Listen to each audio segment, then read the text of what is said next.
there. Some of these are names you might recognize, others maybe you wouldn't. BARD, for instance, what is that? Well, that's the bioassay research database. You may hear more about that this afternoon from Chris Austin. And since it's BARD, I guess I had to pick a Shakespeare quote.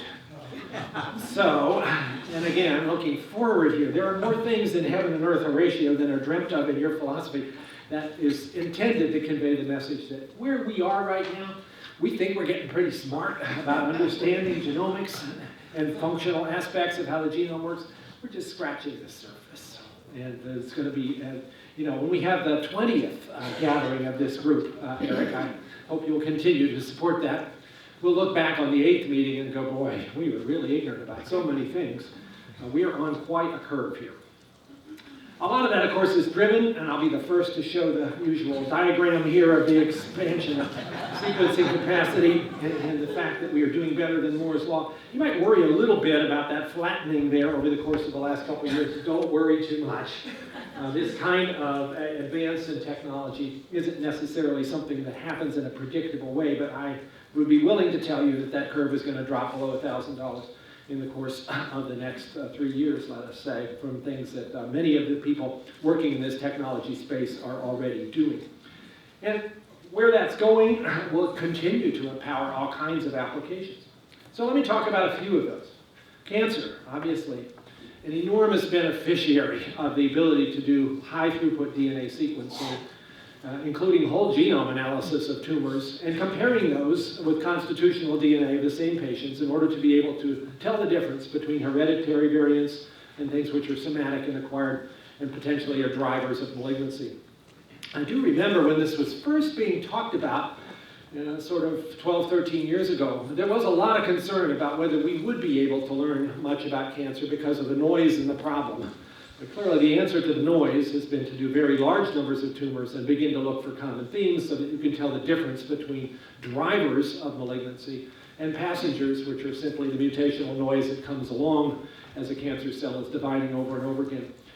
And I think we've made enormous strides in the common types of cancer as a result of this. The Cancer Genome Atlas, a major contributor to that, along with international colleagues, now providing us a pretty good snapshot of what the common ways are that a good cell goes bad, and certainly teaching us that increasingly our taxonomy of cancer needs to be revised. It doesn't matter maybe so much anymore what tissue a tumor arose in. What matters is what are the mutational drivers, and that's going to be the best way to predict therapeutic response.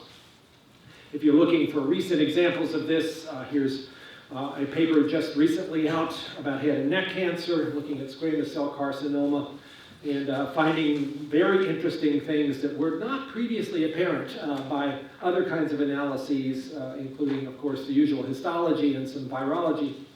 TCGA came up with a number of new suspected subtypes, and I would refer you to this, and this will be the first moment where I advertise the NIH director's blog, although you'll see a couple more like this. If you're not already getting those, every Tuesday and every Thursday, I try to pick something that's happening in biomedical research that I think is particularly exciting.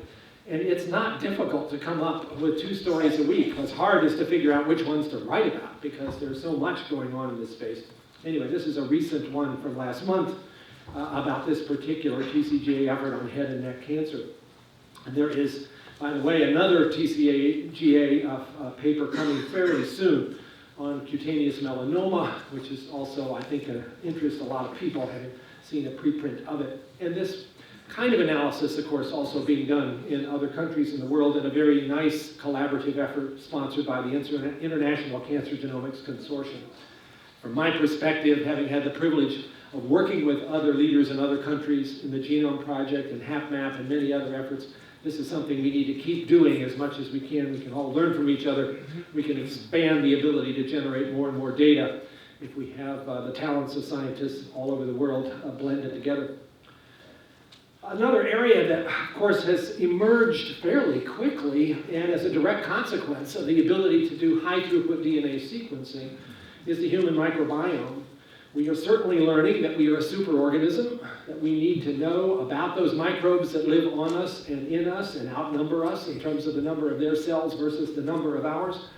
But we haven't really had the potential to do that in previous eras because many of these organisms are not possible to culture in a laboratory petri dish.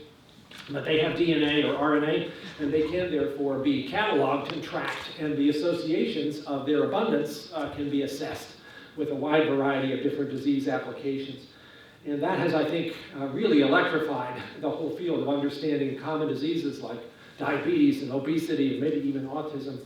I refer you, if you haven't already seen it, to the special issue of Nature on the microbiome from just last week, which has a really wonderful set of summaries of what we've learned so far from this investigation of the microbial world that's really part of our own world. And again, I think while we've learned a lot, we are just really scratching the surface. One of the exciting aspects of this is that it immediately suggests actionability, that if we can identify ways in which, for instance, the GI microbial populations are altered in health or disease, and we can figure out how to deal with that in an intervention, then that is going to be very powerful for lots of conditions. So something that I think none of us would have quite imagined a decade ago, which is now really cutting-edge science with enormous clinical implications.